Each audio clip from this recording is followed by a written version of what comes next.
tell me, you know who he is? I said, Dad, I don't know. I said, Dad, you been around. How you not know who Glenn Johnson is? Yeah, right? Yeah. Respect. Come on, man. True School Sports. Say, thank you. Do me a favor, say, True School Sports. True School Sports. Number one Check content. it out. Number one content. Always check it out. That's Thank the you, boss. There you go.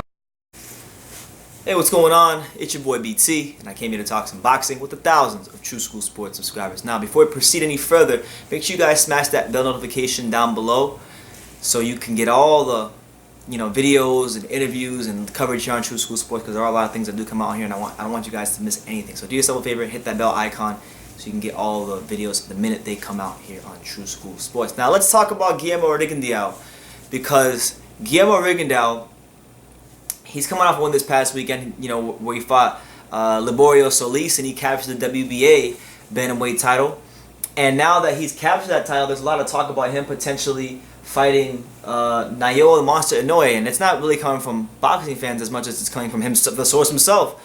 Rigondeaux, he's calling out Inoue. He's going big fight hunting because, listen, we know it, I know it, and you know it, that the clock is ticking on Guillermo Rigondeaux. We know that there's not a lot of time left for Guillermo Rigondeaux. We know that there's a lot of miles on the odometer of Guillermo Rigondeaux, and he has to make a splash now, and that's what he's going to try to do.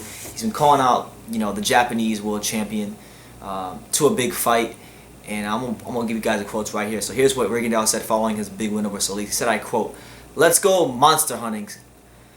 He's an excellent fighter, a great fighter, and a warrior. Once he starts adjusting. He's got a lot of good things that I do too. He's a really well-rounded boxer, so we're going to make adjustments when that fight comes." And then he went on talking about obviously the fight with Nonito Donaire.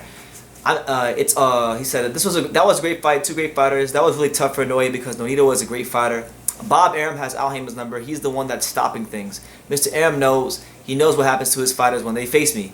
It's on his side. We do business here. We're ready for anyone. The ring. I'm still the pound for pound, and I'm still the lineal champion at 122. Someone come fight me and come take my Ring Magazine belt. I'm the lineal champion. I'm the oldest boxer in history at 118. Who wants to come at me?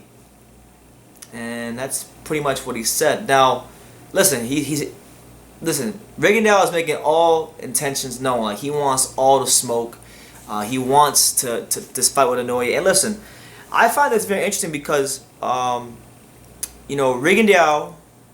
him and Bob Arum do have a history together, and it didn't work out because Arum said he was boring, and the networks didn't want to pick him up, and that's why things didn't work out during Rigondeaux's time at Top Rank. But fighters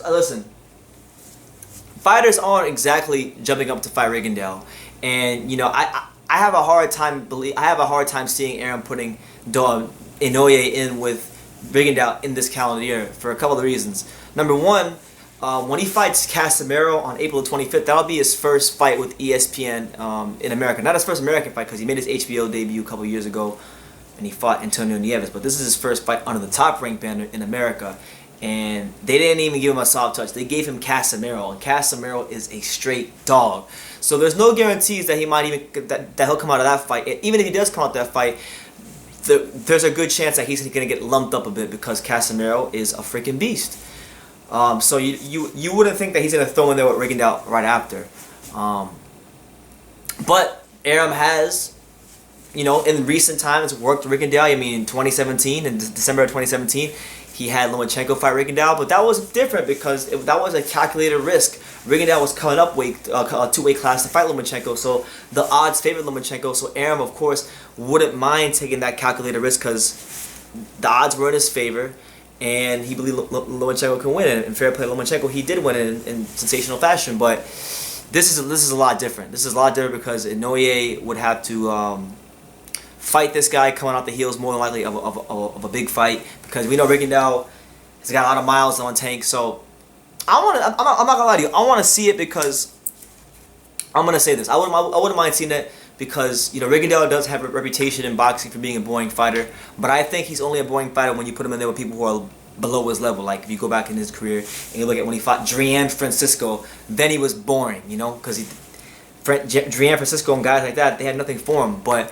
Inoue, with his punching power, with his athleticism, with his youth, with his combination punching, he's gonna give anybody problems, especially Rigondeaux, who, let's face it, isn't the chinny, doesn't have the most durable chin in the world, and you know, is a bit older. So listen, I'm down for it. I want to see it. You know, Rigondeaux is talking a good game. You know, he's coming out with a good performance. He's got a strap now, so it makes sense from a boxing standpoint.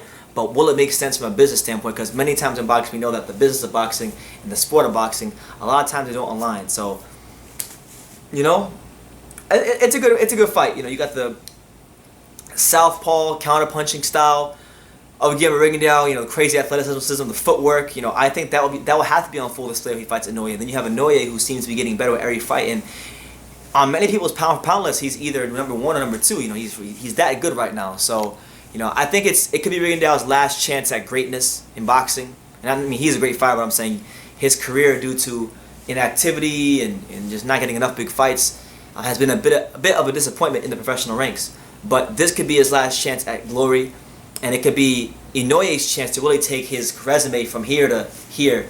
You know, assuming that he beats Casemiro, and then they give him this fight, which these are all, you know, these are all things that have to happen. But you know, they have a common opponent. Like Rigondeaux fought Donaire in 2013, and that's probably the defining win of his career. And the same thing for Inoue. He fought Donaire just last year, and that's also the defining win of his career. So they both have a common opponent, and that common opponent both happens to be the defining wins of their careers.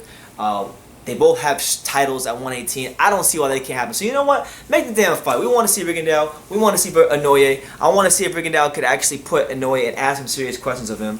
And if he can Inoue respond to that the same way he did against Donaire? Or is Rigondeaux going to turn back the clock and show you guys just how great he is and go out of boxing with just one more great win? You know, I think it's an intriguing fight.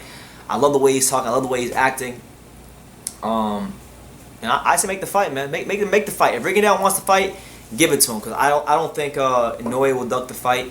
But again, Inoue is gonna have a big challenge on his hands come April 25th against Casemiro, and if he can get past that, I say make the fight. But that's pretty much the news. Rigondeaux is talking a big game. He's calling out Naoya Inoue. So I want to see it. I want to see it. I want to hear what you guys got to say. I have to go for a run. As you guys can see, I'm in my running attire. I got my Lacoste hoodie up, my jacket on. I got my Marlins winter cap on, even though it's not winter in South Florida. But I'm about to go for a run, so I'm just making this quick video before I step on out. But yeah, let me know what you guys think about this potential fight. What do you think about Rigondeaux's performance against Solis? You know, congratulations to him on becoming world champion again and becoming a player at 118. And yeah, leave your comments down below. Smash the bell notification. Take the time to subscribe, like I say in every single one of these videos. You can love me or you can hate me, but I'm just a kid from Daniel. So until next time, take care, guys.